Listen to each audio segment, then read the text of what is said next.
Indian trade and colonialism का मतलब ये है ग्लोबल सिस्टम का, ग्लोबलाइजेशन का कॉलोनिज्म इंडिया में क्या असर पड़ा। देखिए हिस्टोरिकली अगर हम बात करें तो इंडिया का जो कॉटन है, फाइन कॉटन्स, वो इंडिया जाना जाता था उसके लिए, और यूरोप में उसको एक्सपोर्ट किया जाता था जिससे कपड़े बनाए जाते हैं। अब इंडस्ट्रियलाइजेशन की वजह से जो ब्रिटिश मैन्युफैक्चरर्स हैं उन्होंने भी इस कारोबार में हाथ आजमाने शुरू किए, और उनके पास इंडस्ट्रीज़ थी, मशीनें थीं। तो उन्होंने क्या किया कि अपने जो कारोबार है कॉटन का, उसको बचाने के लिए उन्होंने गवर्नमेंट पे प्रेशर डाला कि भाई आप जो इम्पोर्ट्स हैं उस पर रिस्ट्रिक्शंस लगाओ, जिससे कि लोकल इंडस्ट्रीज़ को बचाया जा सके। लोकल इंडस्ट्रीज़ का मतलब ये है कि जो ब्रिटेन की इंडस्ट्रीज़ थी उनको प्रोटेक्ट करने की बात थी। प्रोटेक्ट करने की बात का मतलब ये है कि जो रिस्ट्रिक्शंस जो टैरिफ के रूप में लगाए जाए, टैरिफ इम्पोज किया जाए यानी लगाया जाए, तो जो कपड़ा ब्रिटेन में आएगा वो महंगा हो जाएगा।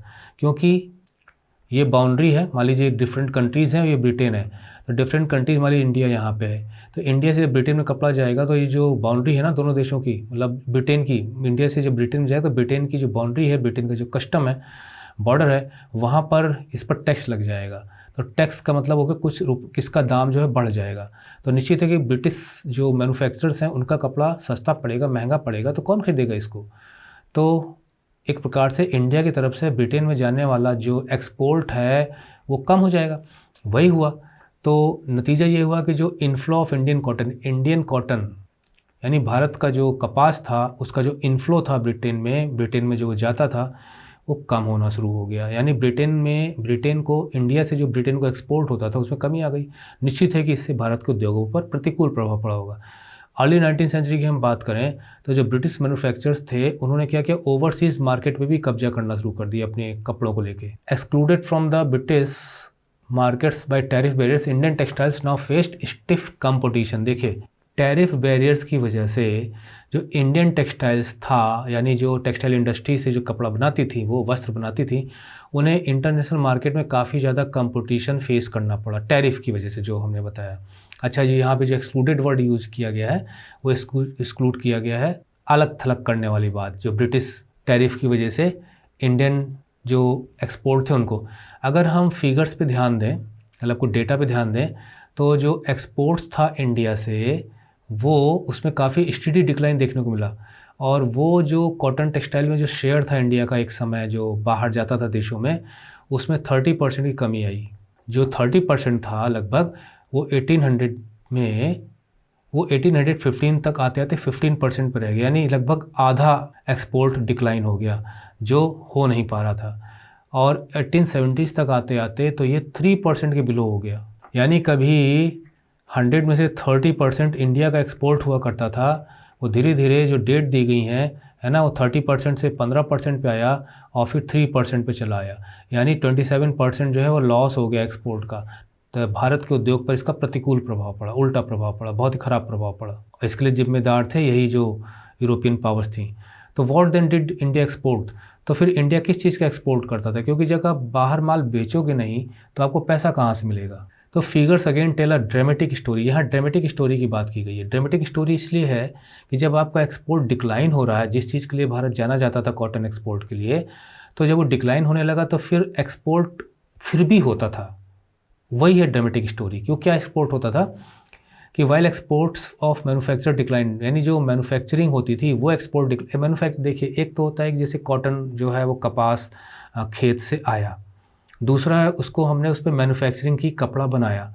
तो मैन्युफैक्चरिंग का मतलब ये है कि जो वस्त्र बनते थे वो है, तो उसमें तो कमी आई, टेक्सटाइल एक्सपोर्ट में तो कमी आई, लेकिन रॉ मटेरियल का एक्सपोर्ट हमारा बढ़ गया। रॉ मटेरियल का मतलब सीधा सीधा मतलब ये है कि वस्त्र बनाने के लिए जो मटेरियल यूज़ होता था वो इंडिया सप्लाई कर रहा था, यानी वो रॉ कॉटन सप्लाई कर रहा था। यूरोप के जो व्यापारी हैं वो रॉ कॉटन इंडिया से मंगा रहे थे, जो इंडस्ट्रियलिस्ट है वो काफ़ी तेज़ी से इक्वली फास्ट बढ़ रहा था। 1812 से 1871 के बीच में जो रॉ कॉटन एक्सपोर्ट है वो 5% से 35% बढ़ गया। यानी जिस समय की हम बात कर रहे हैं यहाँ पे भी लगभग वही डेट दी गई है ना, यहाँ पे और ये लगभग वही डेट दी गई हैं। तो जो हमारा वस्त्र था, जो हमारा बना बनाया कपड़ा था, उसमें धीरे धीरे 30% से 15%, फिर उसके बाद 3% पे चला गया।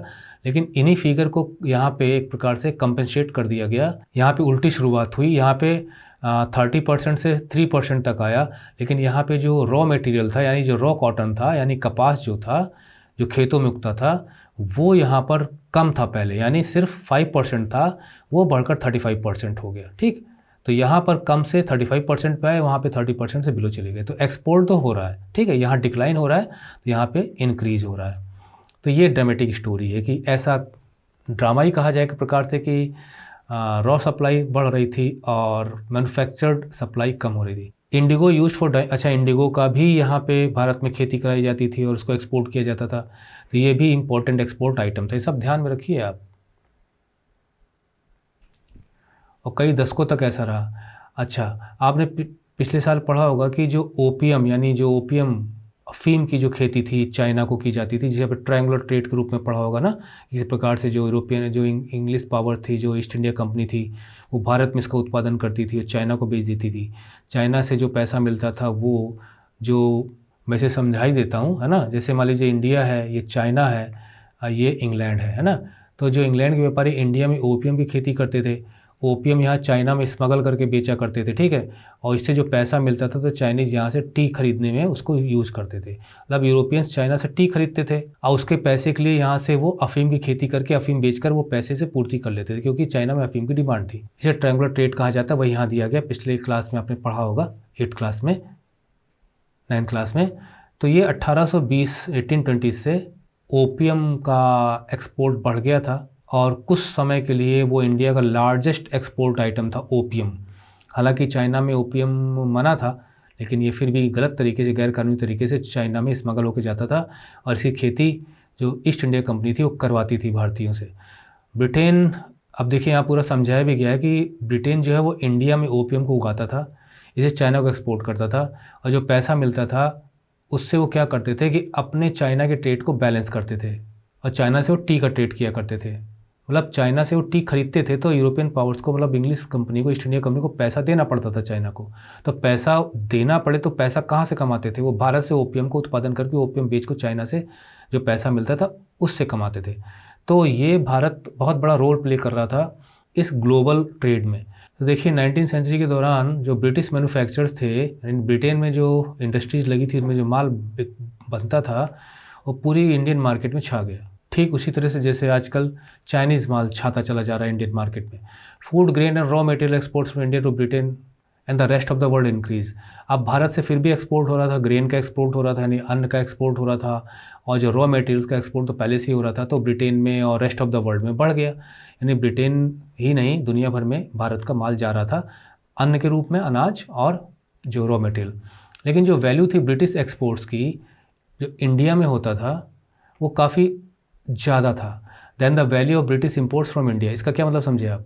इसका मतलब ये समझे कि जो इंडिया है और ब्रिटेन है, तो इंडिया से जो सामान ब्रिटेन में जाता था और ब्रिटेन से जो सामान इंडिया में आता था, तो ब्रिटेन का ये इंडिया को एक्सपोर्ट होगा और इंडिया का ब्रिटेन को ये एक्सपोर्ट होगा, और जो इंडिया के लिए जो ये ब्रिटेन का एक्सपोर्ट है ये इम्पोर्ट होगा, और ब्रिटेन के लिए जो इंडिया से माल आया है वो इम्पोर्ट होगा। मतलब वो देश में आ रहा है तो इम्पोर्ट, देश से बाहर जा रहा है तो एक्सपोर्ट। तो ब्रिटेन से जो इंडिया को माल सप्लाई हो रहा था उसकी वैल्यू काफ़ी ज़्यादा थी, और जो इंडिया से ब्रिटेन को माल सप्लाई हो रहा था उसकी वैल्यू इसकी अपेक्षा कम थी। तो निश्चित है कि ब्रिटेन की अर्निंग भारत से काफ़ी ज़्यादा थी। ये एक इम्बैलेंस था, है ना। ट्रेड जब होता है दो देशों के बीच में, तो उसमें से जिसकी अर्निंग ज़्यादा होती है उसका पलड़ा भारी हो जाता है। मतलब जो तराजू जो है एक जैसा नहीं था, एक तरफ भारी था, तो ट्रेड इम्बैलेंस था। वही बात यहाँ की गई है। तो ब्रिटेन है, ऐसी स्थिति में ट्रेड सरप्लस कहते हैं, है ना। जो दोनों ट्रेड इक्वल नहीं है बल्कि किसी का ज़्यादा है, तो जिसका ज़्यादा है इक्वलिटी से, मतलब मान लीजिए कि भारत की इनकम लगभग 10 रुपये है और इसकी इनकम 25 रुपये है, तो 25 में से 10 गया 15, तो 15 का सरप्लस है इसके पास, ये ट्रेड सरप्लस कहलाएगा। और इसका इस्तेमाल वो कहीं और पे देनदारी के लिए कर सकते हैं। मान लीजिए ब्रिटेन जो है वो चाइना से व्यापार कर रहा है और यहाँ पे चाइना का जो वैल्यू प्लस ज़्यादा है और ब्रिटेन का कम है, वैल्यू माइनस में है, तो यहाँ पर इस 15 रुपये का प्रयोग करके वो अपने ट्रेड को यहाँ पे बैलेंस कर सकते थे। मतलब भारत से कमाई का वो यहाँ पे यूज़ कर सकते थे, क्योंकि यहाँ पर तो इक्वल ट्रेड से भी ज़्यादा पैसा इनको मिल रहा था। यानी अगर 25 रुपये में से 10 रुपये और 10 रुपये काटने के बाद जो बचा वो यूज़ हो सकता था दूसरी जगह। बाकी नोट्स में आपको सब मिल जाएगा। तो ब्रिटेन का ट्रेड सरप्लस था इंडिया के साथ, ठीक है। यानी ब्रिटेन का ट्रेड इंडिया के ट्रेड से ज़्यादा कमाई कर रहा था, और इस सरप्लस को ब्रिटेन यूज़ करता था balance it's trade deficit, deficit का मतलब कमी, विद अदर कंट्रीज। तो जिन कंट्रीज़ के साथ ब्रिटेन का व्यापार घाटे में था, वहाँ भरपाई के लिए वो इस पैसे का यूज कर लेता था। घाटे का मतलब जहाँ पे ब्रिटेन की कमाई कम है, बल्कि जहाँ जिस देश से वो ट्रेड कर रहा है उसकी कमाई ज़्यादा है, तो वहाँ पर इसकी कमी को पूरा कर लेता था। यहाँ समझाया भी गया है कि वो countries from which Britain was importing more, मतलब ब्रिटेन जहाँ से माल ज़्यादा मंगा रहा था और बेच कम रहा था, मतलब ब्रिटेन उस देश में माल जितना बेच रहा था उससे ज़्यादा कहीं वो अपने देश में मंगा रहा था। जब हम माल मंगाते हैं तो हमें पैसा देना पड़ता है, और जब हम माल भेजते हैं तो पैसा हमें मिलता है। तो एक्सपोर्ट कम है तो कम पैसा मिलेगा, इम्पोर्ट ज़्यादा है तो आपकी खर्चा ज़्यादा होगा। This is how a multilateral system works. इसे एक मल्टीलेटरल सिस्टम भी कहा जाता है। मतलब आप एक देश से व्यापार करके उसका डेफिसिट, उससे जो आपका सरप्लस है, सरप्लस का अपोजिट होता है डेफिसिट। सरप्लस में आपके पास ज़्यादा है, डेफिसिट में जितना होना चाहिए उससे कम है। तो यही है मल्टीलेटरल सेटलमेंट। मतलब हम कई कंट्री से व्यापार करते हैं और इन कंट्रीज़ में अपने ट्रेड डेफिसिट को, जिस कंट्री से ट्रेड सरप्लस ज़्यादा होता है उस सरप्लस से हम अपने डेफिसिट को पूरा करते हैं। It involves more than 2 countries. It allows 1 country deficit. इसमें क्या होता है कि एक कंट्री का जो डेफिसिट है दूसरे कंट्री के साथ, उसे हम सेटल करते हैं इस सरप्लस से विथ थर्ड कंट्री। क्या समझे? कंट्री ए, कंट्री बी, एक कंट्री सी, ठीक। कंट्री ए और बी और सी के साथ व्यापार चल रहा है। कंट्री ए का बी के साथ डेफिसिट है, ठीक, और कंट्री का ए के साथ सरप्लस है। तो इस सरप्लस का यूज वो यहाँ लाकर यहाँ से बैलेंस करने की कोशिश करेगी। This is called multilateral system, settlement system, by helping Britain balance. तो इस प्रकार से ब्रिटेन के व्यापार के डेफिसिट को बैलेंस करने में इंडिया का सरप्लस काम आ रहा था। तो हम ये कह सकते हैं कि India played a crucial role. India ने एक क्रूशल रोल, बहुत ही मतलब जिम्मेदारी वाला, बहुत ही निर्णायक, डिसाइसिव रोल प्ले किया। क्रूशल रोल वहाँ कहते हैं जहाँ पे बहुत ज़रूरी है और वो ज़रूरी चीज़ हो रही है तो वो क्रूशियल मानी जाएगी। तो जो ज़रूरत थी ब्रिटेन को, उसको जो सरप्लस था वो पूरा करा था लेट 19वीं सेंचुरी की वर्ल्ड इकोनॉमी में। तो एक प्रकार से देखा जाए तो ब्रिटेन एक यूरोपियन पावर था, एक ग्लोबल पावर था, एक इम्पीरियल पावर था और कॉलोनाइजर भी था। ऐसी स्थिति में ब्रिटेन की इंडिया से जो मदद मिल रही थी, इससे ग्लोबलाइजेशन को भी बढ़ावा मिल रहा था। वर्ल्ड इकोनॉमी में भी इंडिया का अपना एक रोल प्ले हो रहा था। ब्रिटेन का जो ट्रेड सरप्लस इंडिया के साथ था, इसने और भी मदद की, होम चार्जेस में भी मदद की। मतलब वो अपना डेफिसिट भी पूरा कर रहा था, प्लस घरेलू जो खर्चे थे जो उनको एम्प्लॉयर्स को देने पड़ते थे, रेंट देना पड़ता था, और जो मेंटेनेंस का खर्चा था उनका अपना, उस सबको भी पूरा कर पा रहे थे इससे, उस कमाई से जो भारत से उनकी हो रही थी। देखिए भारत कितना बड़ा सोर्स था उनकी इनकम का। दैट इंक्लूडेड प्राइवेट, जिसमें प्राइवेट रेमिटेंसेज भी शामिल थे, जहाँ पे आप थोड़ी छूट दे देते हैं। Private remittances British officials and traders को जो वो छूट देते थे, कुछ कमीशनबाजी होती थी वो देते, वो सारी चीज़ें शामिल है। इंटरेस्ट पेमेंट भी शामिल है अगर उन्होंने लोन लिया है बाहर से।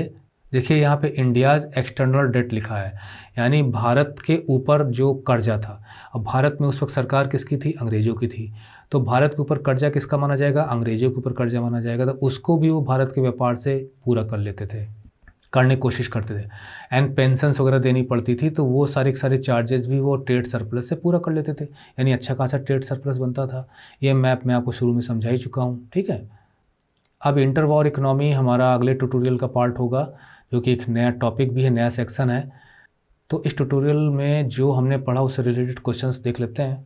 देखिए ये क्वेश्चन है कि Indian trade had played a crucial role, Delhi 2019 में पूछा गया था। वर्ल्ड इकोनॉमी में इसने अपना एक रोल प्ले किया, और ये इसके आंसर्स हैं। ये आपको सारे के सारे समझ में आ जाएंगे क्योंकि अभी मैंने इन सब चीज़ों को आपको समझाया है। और ये भी क्वेश्चन है कि ट्रेड सरप्लस क्या होता है और किस प्रकार से जो इनकम ट्रेड सरप्लस से हो रही थी इंडिया की, वो ब्रिटेन यूज़ करता था किस प्रकार से। तो ये भी पूरा का पूरा आंसर आपको यहाँ पर मिल रहा है, और ट्रेड सरप्लस की यहाँ पे एक छोटी सी डेफिनेशन दी गई है। और ये भी क्वेश्चन है कि ये एक बहुत इंपॉर्टेंट क्वेश्चन है, जो भी कुछ हमने पढ़ा है पिछले 1-2 ट्यूटोरियल मुझसे, है कि trade flourish and market expanded 19वीं century but there was a darker side to the process justify the statement. तो ये इसका आंसर है ना। 2015 में क्वेश्चन पूछा गया था, लेकिन अच्छा क्वेश्चन था। इसमें सारी चीज़ें हमने कवर की, अफ्रीका को भी, इंडेंचर्ड लेबर को भी, ये सारी चीज़ें हमने कवर की हैं। पे नोट देख लेते हैं। देखिए ये है जो मल्टीलेटरल सेटलमेंट सिस्टम ना, ये है, मैंने आपको यहाँ पे समझाया है। और उसके बाद इंटर वॉर इकोनॉमी हमारा अगला ट्यूटोरियल का पार्ट होगा, मेजर टॉपिक है जिसके सब टॉपिक्स आपको मिलेंगे। ठीक है, तो इस ट्यूटोरियल को यहीं ख़त्म करते हैं और अगले ट्यूटोरियल में हम इंटरवॉर इकोनॉमी के साथ फिर उपस्थित होंगे आपके सामने। तब तक के लिए हमें आज्ञा दीजिए। धन्यवाद। हैव अ गुड डे और गुड नाइट।